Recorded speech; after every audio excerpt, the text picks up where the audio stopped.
Please, thank you. Многоуважаемый халиф, я буду говорить по-русски.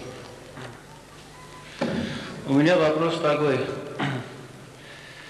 Турция и Иран являются огромными исламскими государствами, но между ними существуют глубокие противоречия по религиозному. И почему это так? И другой вопрос.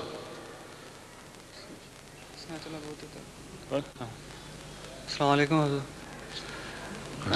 Question is that Turkey and Iran, they are Muslim countries. Right, agreed.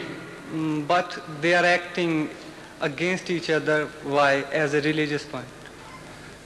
It is not just Turkey and Iran. Almost every Muslim country has been fighting other Muslim countries. And there is no unanimity left in the world of Islam on any plane. You're talking of religious plane, but I also talk of political plane. You're talking of political plane, but I'm also talking of religious plane. In politics as well as in religion, the world of Islam is split. And this is the greatest tragedy of our time. This shows that the Muslims are no longer right Muslims. They are not the same mu'mineen who were described by the Holy Quran as ikhwa. So when there is no akhuwat left, then there is no iman left. Because akhuwat is the sign of iman. So you have pinpointed the disease by asking this question. The answer is, if it had not happened, there was no need for a divine imam to appear. Allah takes over the imamat in His own hands when the worldly imams become responsible for dividing the ummah. They become the symbol of division. They go on declaring each other kafir and dividing the ummah further into smaller splits.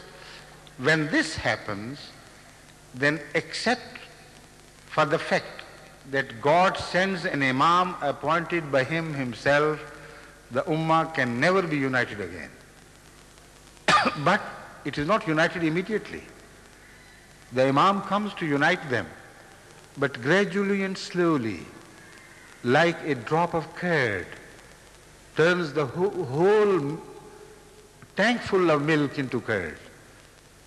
So the imam sows the seed of unity like this. His message begins to grow. His message begins to spread. And with the passage of time, those who were in majority, they are gradually reduced into minority. And a new united ummah is born with the blessing of an imam appointed by God. So this is the only answer. But it will happen, I assure you. It is happening. Already within 100 years of Ahmadiyyat, we have reached more than 150 countries of the world.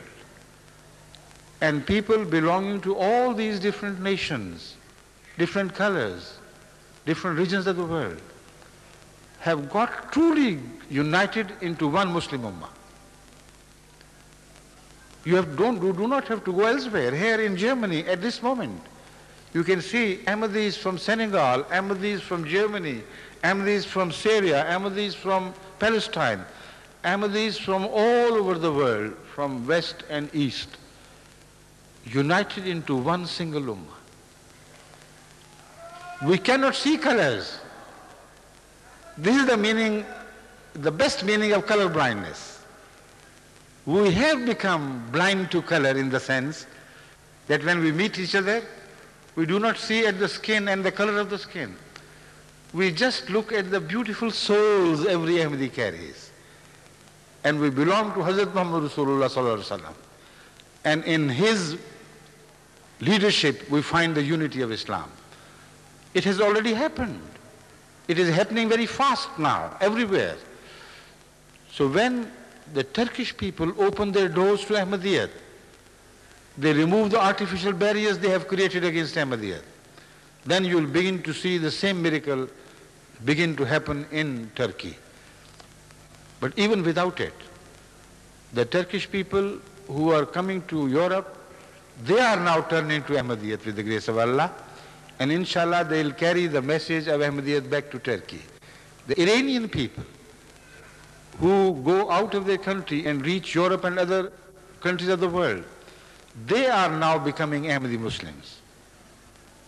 And when a Turkish Ahmadi meets an Iranian, there is no shadow of hate at all. They are like true brothers. This is the meaning of Al-Mu'minuna Al-Ikhwa. So with the grace of Allah, inshallah, that unity of Islam would become a real unity on earth through Ahmadiyyat, and it has started to happen with the grace of Allah.